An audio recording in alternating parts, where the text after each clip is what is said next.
E o senhor fala assim, ó, os ataques cibernéticos de sabotagem podem levar qualquer país à era medieval. Sem dúvida alguma. Imagina o seguinte: imagina se você consegue penetrar a rede de um país, né? Tanto do sistema de infraestrutura.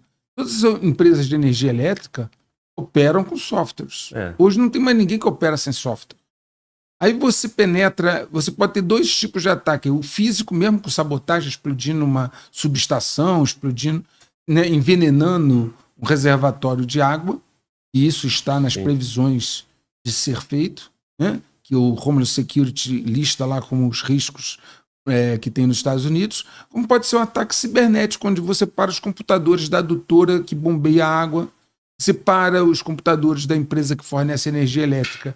E aí aconteceria o quê? É o que eu digo, voltar ao tempo da pedra.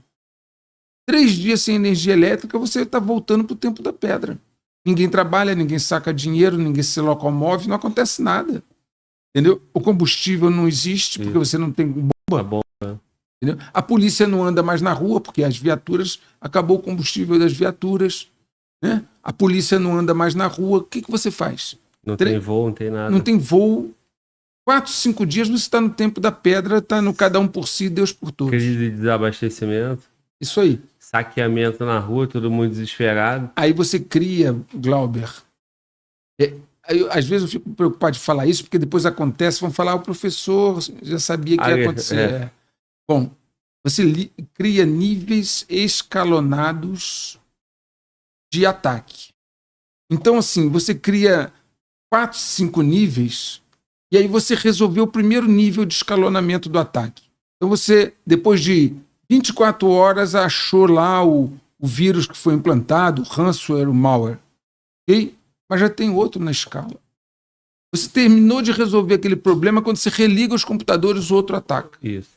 Aí quando você resolver aquele, o terceiro ataca. Geralmente são 5 níveis de ataque. Então, assim, imagina você paralisar a energia elétrica adutora de um país durante uma semana, até que todos resolvam tudo.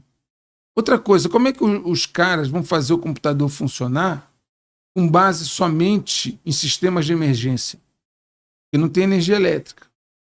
Eles vão ter que ligar os computadores para procurar o vírus com alguma energia. Ah, é gerador a combustível. Beleza. Quanto tempo o seu combustível vai aguentar? Se é reserva. Não vai ter ressuprimento. Você precisa fazer o sistema funcionar para procurar o cara que está lá dentro, o vírus. Desligou os computadores. Só que você precisa de energia. E aí a energia vai vir aonde? Do gerador, placa solar? Como é que vai funcionar? Então é o nível de ameaça que não foi visto antes. Nós estamos num nível de ameaça muito grande. Vamos trazer para o nosso país aqui, Glauber. O Brasil tem centros de estudo voltados para a proteção de infraestrutura sensível. Como é que você protege o nosso circuito de energia elétrica?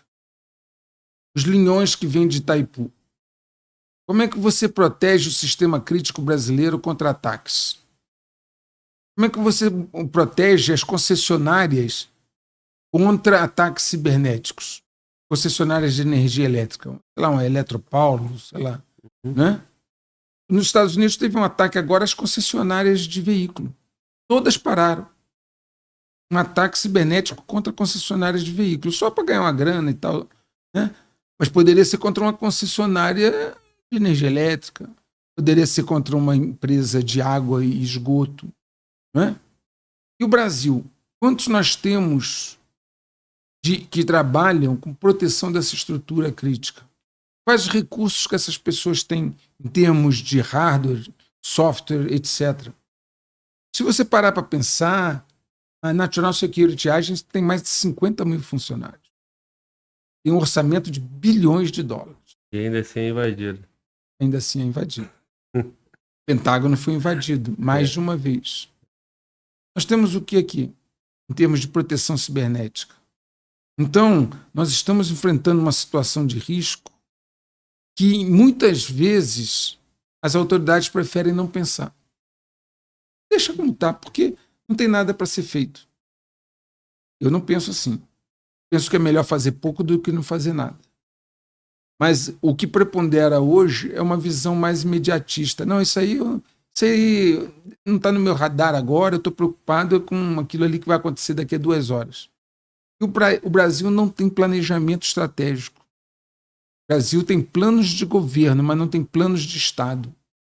Então, qual é o planejamento do país estratégico para a proteção de infraestrutura crítica?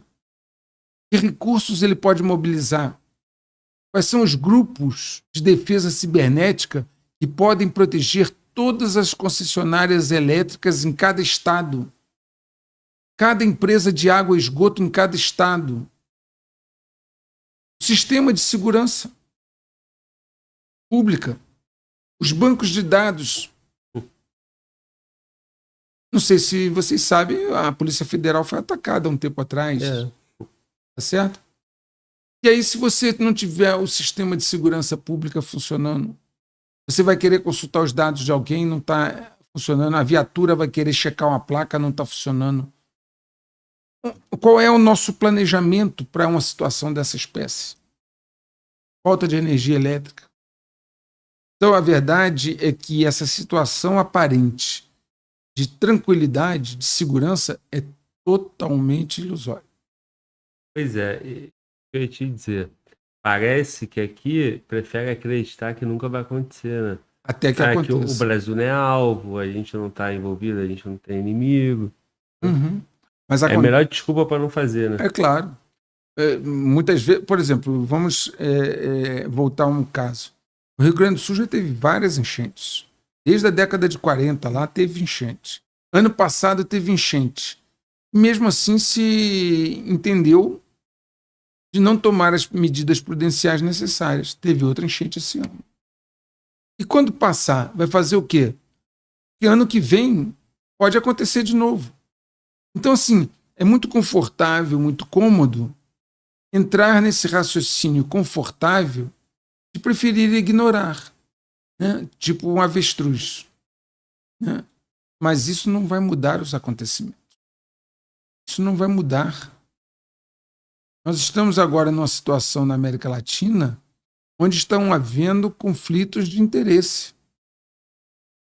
A América Latina é uma área digamos assim, de segurança alimentar, etc., para o resto do planeta. E há interesses de fora na América Latina. Veja a quantidade de investimentos que estão acontecendo. Você sabe que o sistema elétrico de São Paulo, o sistema elétrico privado, segundo as informações que tem aí, foi quase todo comprado pela China. Pois é. Olha só, botar uma experiência pessoal nisso aí. Eu trabalhava com auditoria antes de fazer prova para concurso. E aí um dos meus clientes, eu trabalhava na Deloitte, é uma multinacional, e aí, a gente auditava várias transmissoras de energia elétrica e tal, e a China veio empresa chinesa e comprou tudo, pô. Então, lá naquela época, cara, 2009, porra, meu irmão, por que essa empresa aqui, porra, foi comprada pelo chinês, né? Não tinha muita visão, né? Então isso é coisa de mais de 15 anos. E deu o órgão de proteção à concorrência. Então, de fato, isso, né? E aí tem vários dados sobre isso, né? Mas muita gente tem essa informação por senso comum, não porque teve experiência próxima, não porque tenha um alerta nacional, porque tenha medidas, né? Porque um congresso esteja discutindo isso, nada, pô. Nada. Nós pegamos, na década de 80, 90, nós pegamos a Embratel, que tinha todo o controle da telefonia, de satélites, etc., entregamos para uma empresa mexicana. E passou a ter controle sobre todos os satélites brasileiros, etc., a Embratel. Agora, nossa indústria de defesa praticamente acabou. A Avibraz, que desenvolveu aí uma tecnologia boa de mísseis e tudo, né, estava para ser vendida a um grupo estrangeiro. Então, assim, nós não temos nenhum controle sobre isso. O governo não exerce controle sobre áreas críticas, áreas estratégicas para o país. Você pegar uma Avibraz entregar ela a um controle estrangeiro, você está levando anos de conhecimento, de know-how, de preparação para um estrangeiro. Onde está a Engesa? Não está, fabricava tanques. Né? Quantas empresas brasileiras no ramo de defesa faliram? Nós não temos nenhuma política estratégica no país. Política de rigorosamente nada. Então é como você colocou aí. Né?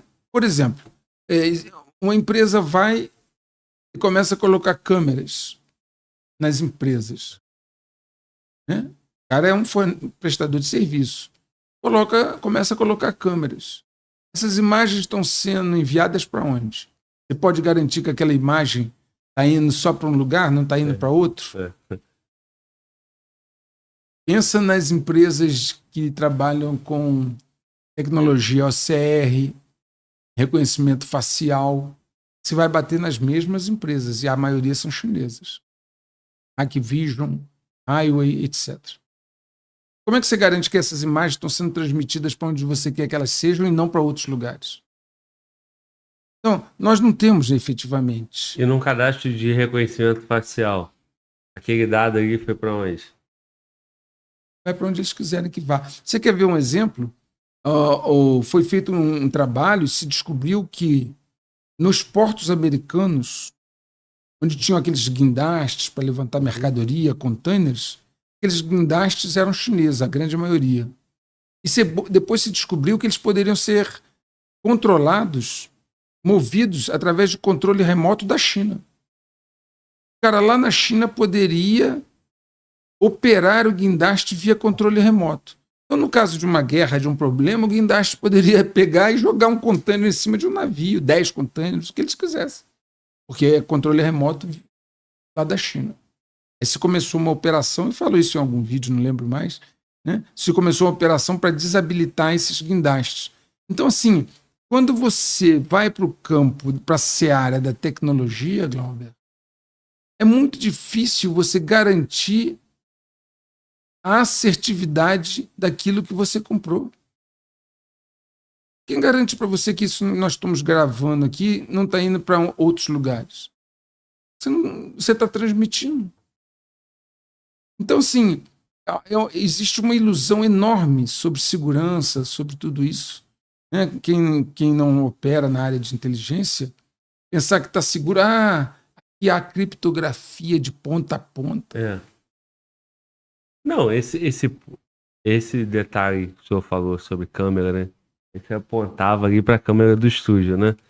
Agora, aqui tá ok, né? O problema é, de repente, numa sala lá no Palácio do Planalto, onde está tendo reuniões decisivas, estratégicas, e essa câmera utilizada lá é uma câmera chinesa, de uma empresa chinesa. E aí, pô, você, de repente, pro operador brasileiro só tem vídeo, mas para lá sai áudio também. Então tem um cara lá ouvindo a conversa que está acontecendo aqui. Então tem várias formas, né, de você infiltrar, de você espionar.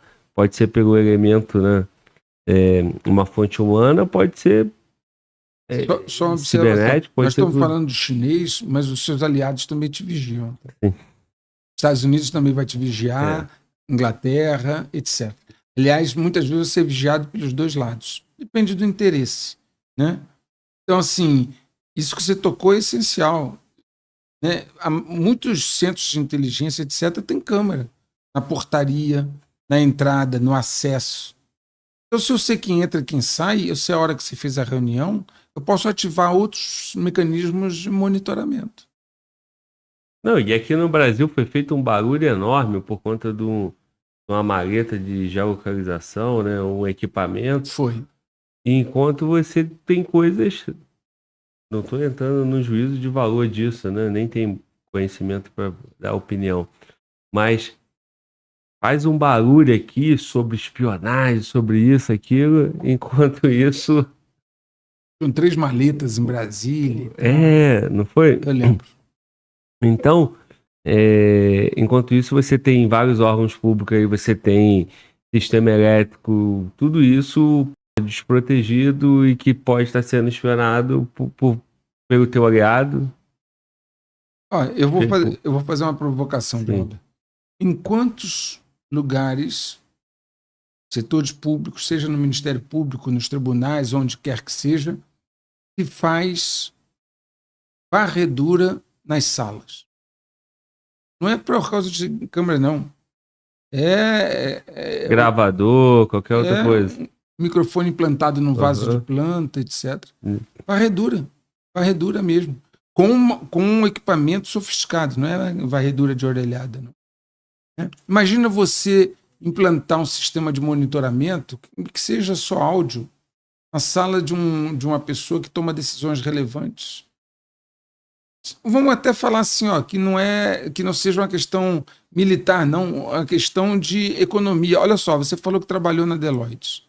Imagina que você está monitorando, né, o presidente de uma grande multinacional.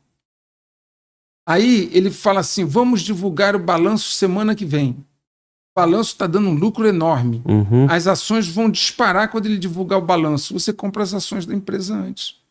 É só você monitorar. Aliás, você, quando for auditor, deve saber que você não podia comprar. Exatamente. Né? Pois é, mas isso não impedia que você pedisse para sua tia comprar, seu pai comprar, seu parente comprar. Mas tudo bem. Então... Mano, o Valdo tá rindo aí. Eu tô pobre, mano, Valdo. Sou quebrado. Sinal que eu não fiz isso, né? Eu conheço como funciona lá, né? Então, assim, mas o que eu tô querendo dizer é o seguinte, entende isso? Sim. Monitoramento de cunho econômico. Claro. Né? Vai ser amanhã está tendo fechamento dos balanços, você descobre antecipadamente 2, 3 dias antes que a empresa deu um tremendo prejuízo. Tu vende. Você vende. Então, assim, esse negócio vai muito além do que as pessoas imaginam. E é muito praticado, né, cara? Muito, de todas as formas, né? Muito praticado. Até o interesse privado como o interesse, né, governamental, né? Outra coisa, Glauber, as pessoas têm mania de achar que quando estão no carro conversando, no carro está tudo bem. Se no carro você está tão exposto quanto se você estivesse numa calçada conversando. Aí tem cara rico que tem mania de ficar batendo papo com o motorista. Aí ele vai do trabalho para casa, da casa para o trabalho com aquele motorista antigo que já está na família há 10 anos e vai conversando, falando um monte de coisa. Não é que o motorista está macumunado, mas que quantos instrumentos eletrônicos você tem dentro de um carro? Bluetooth. Aí depois ele chega e começa a conversar com outras pessoas numa sala, com um parente. Cara, a coisa mais fácil que tem é monitorar empresários, porque esses não têm nem a cultura de se proteger. Empresário, executivo, eles não têm a cultura de se proteger. Monitorar eles não precisa ser sênior, um amador monitora. E aí você tendo informações privilegiadas, um inside information, você vende no mercado. Ou até um concorrente, né? Ou até interessado. Sem dúvida alguma. Imagina uma empresa que vai fazer um lançamento de um produto inovador. E o concorrente fica sabendo antes. Então, inteligência, né, é algo, a capacidade de obter informações de valor antecipadamente, é um ativo precioso. Seja no campo de batalha, seja no campo econômico, seja onde for. Sim.